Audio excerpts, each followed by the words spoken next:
পার্বত্য অঞ্চলে পাহাড়ি আদিবাসীদের উপর হামলা অগ্নিসংযোগের ঘটনায় সুষ্ঠু তদন্তে স্বাধীন কমিশন গঠন সহ ৮ দফা দাবি জানিয়েছে পার্বত্য চট্টগ্রাম চুক্তি বাস্তবায়ন আন্দোলন।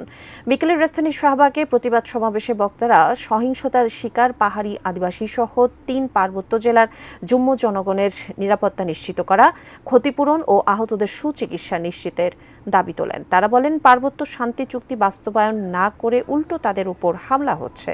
বহু ধর্ম, ভাষা ও সংস্কৃতির এদেশে আর যেন জাতিগত দাঙ্গা না হয়, সেজন্য অন্তর্বর্তী সরকারকে কাজ করার আহ্বান জানান বক্তারা।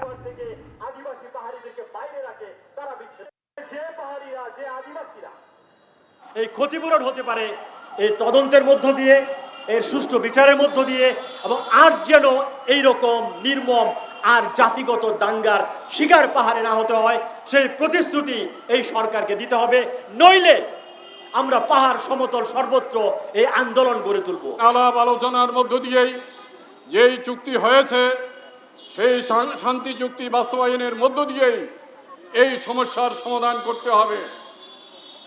আর আদিবাসী ভাইদেরকে বলবো, আপনারা ঐক্যবদ্ধ হন, নিজেদের ভিতর ভেদাভেদ ভুলে গিয়ে আপনাদের অস্তিত্ব রক্ষার জন্য ঐক্যবদ্ধ হন।